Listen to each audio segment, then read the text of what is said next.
Loving the Greek lighting. Okay, hi, welcome back to my channel. If you're new here, my name is Natasha.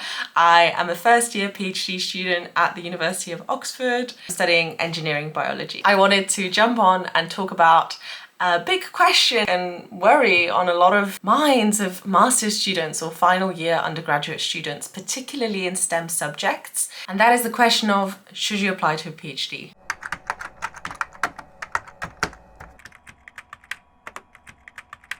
For context, I finished my undergraduate degree in biotechnology from the University of Edinburgh about a year and a half ago now, and I had gotten into Imperial for a master's. It was an MRes in systems and synthetic biology, and it seemed like the logical next step, coupled with Imperial being a dream school of mine. It started off fantastic. However, I very quickly started experiencing a lot of anxiety about the future and a lot of doubts about whether I'd made the right decision in pursuing postgraduate studies. That being said, I have proof of this struggle, a little bit more composed proof. The reality was a lot more mental breakdowns, a lot more anxiety while I was sort of coming out of the struggle fest of, oh my God, what am I going to do with my future? I feel trapped. Do I want to do a PhD? Is this the right decision? I'm in my early 20s. Why waste my life in academia? Like blah, blah, blah. As I was coming out of that, I turned on my camera. I thought I would put a 2.5-minute section of the main ways I was feeling at the time and then try and address them from my perspective and what I know now. So let's rewind back a year. Let's go. This is so hard to film. I've been struggling. I've been in London a month. It's really hard to appreciate the little things when it feels like everybody around you needs excellence to be happy. I felt very much that everyone's constantly on the grind and nothing's ever good enough. I felt like I was being dragged. It's that feeling of, but everybody else in my position wants a PhD. Why don't I? Why is my heart not in it? And also that feeling of, I don't deserve a PhD because I don't want it as much as them. A big part of why I've been struggling is also this expectation I've put on myself to make my parents proud. I think it's a beautiful thing to do things to make your parents proud. It shows that you're the kind of person that is understanding of the effort someone else has put into you and you want to give back. The question is, what cost does that come to, and are you actually giving back to your parents? I'm really envious of the people that are satisfied in what they're doing. I've been told from a very young age that you need to enjoy your work. Something I struggle with is telling myself, well, I can do it, so why not do it? But then not really questioning, do I want to do it? Academia, work, it's not the be-all and end-all of life. I can understand that environments can make it seem like that. Being in a place where you're struggling and you're unsure of your trajectory and where you're headed is part of figuring out what's gonna satisfy you. Growth hurts. It's like growing pains, but mental growing pains. I'm gonna take this master's and I'm going to enjoy it as much as I can because it is an incredible opportunity and I do enjoy it. I don't enjoy it though when I'm so anxious about what I'm going to do next year and how I'm going to put this master's to use. Maybe worst case scenario, this time next year I think, damn, I should have applied to a PhD. It is now that time and I'm actually incredibly happy in a secured PhD in a really cool program with really cool people where I feel incredibly confident about the decision of pursuing a PhD. So what changed? Keep watching and I'm going to tell you the 3 main things I know now that I wish I could tell the girl you watched in those clips. The first point is a question that's troubled me for the last 4 years of my academic experience, and that is a question of, I need to make a decision and I know I can do the thing that is required if I make that decision, but do I actually want to do it? So for me, it always felt like, well, I can do this PhD because I have evidence and I can think back at times where I've showed academic discipline. So I know I would be capable of doing it, but would I be happy in that program? My answer is this: your master's is a bonus on top of your undergraduate degree. Your undergraduate degree alone is enough. You will be happy in your life with an undergraduate degree. Even without an undergraduate degree, you can live a perfectly dignified life. If you do feel like you are being dragged and you can see the path you're going down, but you're not sure if you like the idea of that path, you have the agency to change direction, and you're going to feel very empowered knowing that you did that. It's okay to decide that you don't want to do a PhD. The alternative, which I related to more, was I can do a PhD, but I don't know if I want to. And the reason I didn't know was because I was comparing myself to the people around me who, it seemed like to me, were expressing this sheer determination and motivation to pursue a PhD. The way that mental framework manifests in my mind is I don't want it as much as this other person, therefore I don't deserve it. I think it's great that humans can develop passions and beat the odds and do things they didn't believe were possible out of determination and determination alone. However, I think the truth is that a lot of our passions and our hobbies came from our ability to do something. It came from our ability of, I can do this, I can kick a ball across a pitch, without necessarily originally asking ourselves, do I want to do this? Do I see myself doing it for the next 4 years? You don't deserve to be in a dance class because you have this intrinsic motivation to perform in front of the whole class. You're in a dance class because you either dragged yourself there or your friends dragged you there, and all you're asked to do is walk to the beat and count to 8. What I'm trying to say is that a lot of hobbies that we enjoy immensely don't start from I want to do this. They start from I can do this, but there's just less focus on whether you want to do it because it doesn't feel as suffocating as committing next 4 years of your life to a PhD. So to that person a year ago being like, I can do it, but I don't know if I want to. Competence breeds confidence, and being able to do it, like just opening the doors to the things you can do, might inevitably lead you to discover new interests. Now I'm going to move on to the main thing that changed for me between then and now.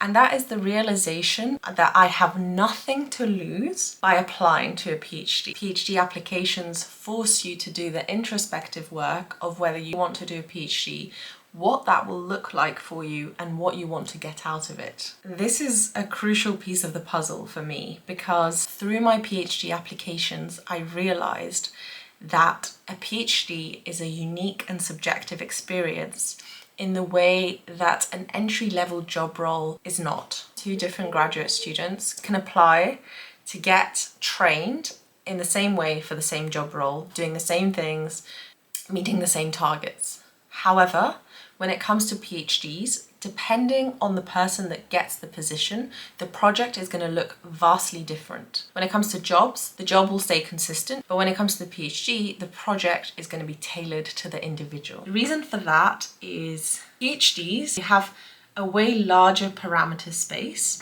because there's so many more unknowns, which means way more freedom to be creative in your own development journey. The way I see it in companies or in industry positions is the box or the parameter space of your role and your day-to-day life is more confined because things are more established and people know what's going to make profit or what's going to be good for the company, so you're encouraged to do those things. You're allowed to take risk and be creative, but if that risk does not bring about benefit, it's going to be seen as time wasted. In a PhD, the product is you. The product is not some external companies. So that risk is inherently beneficial because you're going to learn and you're not wasting the time or the money of someone else or resources of another company.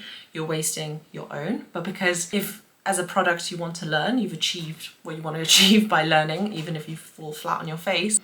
But also, in a PhD, you set your own targets because you have complete creative freedom on what your own journey is going to look like and what your own sort of development and experience is going to come to. Also, you have the freedom to pivot in accordance with your own interests. Bottom line, a PhD has a lot of parameter space and you can tailor it to be your own. Depending on the program, If it's a predefined project and you have a rigid supervisor, that might not be the case. However, there are plenty of programs that offer you that creative freedom and give you the opportunity to choose your own project. And I'm going to be talking about a couple at the end of this video, so stay tuned. What the application process did for me is it made me realize that a PhD is extending my university experience by 4 years. I have loved university. University hands you a social life. University allows you to try new things in established communities of people that really love those things. A PhD was an opportunity for a fresh start. Do university again, but as a more mature, more confident and more authentic version of myself. But all this while pushing myself to develop new skills and expand my career prospects. If you've decided that you don't want to do a PhD, do not apply to a PhD. However, if you're on the fence, a PhD application is a low risk, high reward process because it will force you to refine your CV and write a personal statement full of your personal experiences and motivations that you can then recycle and tailor to anything you want to apply to. What I would do is take advantage of that peer pressure to apply to PhDs, make the PhD applications, send them out. You might surprise yourself. And if all a PhD application is worth is a refined CV and a document where you eloquently and concisely communicate your experiences and motivations, then that in itself is invaluable. This brings me to the last point, which is make decisions in your early 20s in terms of maximizing your experiences, or if you like, opening as many doors as possible. In those clips I showed at the beginning, I talk about my struggle being summarized in nobody appreciates the little things, everybody around me needs excellence to be happy. So the way that thought manifested was, I want to get out of capitalist London and I want to go backpacking around the world like all those people on social media do and just talk about how beautiful life is, something like that. Aside from the obvious argument of this is an incredibly privileged position to be in and I am incredibly lucky to have the opportunity to do a PhD, let alone the privilege of access to higher education. I think that is an obvious established truth that needs to be acknowledged when these voices come into your head. Irrespective of that, a PhD is not being in a lab for 4 years. A PhD is going to conferences across the world, meeting like-minded people doing the research you're doing. There is a conference in synthetic biology in Hawaii held in December, for which I can apply to consumables funding and have a very good excuse to go to Hawaii and meet like-minded people from around the world. A PhD is not going to shrink your life, it's actually going to expand it, both in terms of opportunity and experience, but also in terms of meeting like-minded people.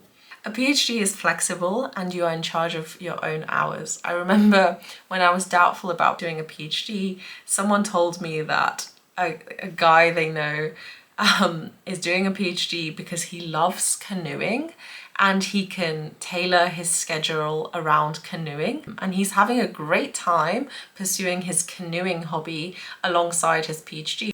You can still enjoy your youth while also developing your own skill set. In my opinion, the biggest bargaining chip of a PhD is that you become a trustworthy voice. I was talking to an innovation manager and she told me that her PhD has meant that when she walks into a room full of science entrepreneurs ready to spin out the next biological product who all have PhDs, the fact alone that she's a PhD graduate means that those entrepreneurs that are going to run their idea past her know that they don't need to change their language and make it less technical. They know that she is on the same page as them, making her more trustworthy to them, easier to talk to about the ins and outs of their company, but also making the whole process way more efficient. A PhD to me is a passport that has 2 stamps. The first stamp is that you are a reliable person, and the second stamp is that you have a strong work ethic. This passport is going to open so many doors to you because of those 2 characteristics. That is not to say that this passport cannot be obtained through other means. A PhD is not the only thing that makes you reliable or with a strong work ethic. However, in my opinion, Based on everything I've told you, a PhD is a particularly fun way to get that passport. If you want to apply to a PhD, I would say findaphd.com as your best friend, but also keep an eye out for internal emails within your institution. I knew my friend really wanted to go to Singapore, and through being part of a specific mailing list, I found a PhD that advertised 2 years of your PhD spent in Singapore, and I forwarded it to him, and he is now pursuing that PhD program. If you enjoyed this video and you want to know more about my PhD experience, I recommend checking out the vlogs of the first 3 months of my PhD. They can give you a bit more of an insight of what it's like to be a PhD student. If you want to apply to a PhD and you're interested in engineering biology from an interdisciplinary point of view, the program I would recommend is the Engineering Biology PhD program at Oxford University and Bristol University. The first round of applications for Oxford closes on the 8th of January, and for Bristol it closes on the 13th of January. The cool thing about that program is that it is a modern PhD program that is interdisciplinary. It tracks engineers, computer scientists, mathematicians, biologists, from different age groups, different backgrounds, all in one program. It is split between Oxford and Bristol, which means that you get to spend time in both of those cities in the first 3 months of your degree. You get rotation projects to see which lab you want to do your PhD in. And what I love about this PhD program is that it is geared towards innovation. I think engineering biology is an innovation hub at the moment, and it's really cool to be part of a program that has a focus on innovation and entrepreneurship. That's all I have to say. I'll see you in the next video. Bye.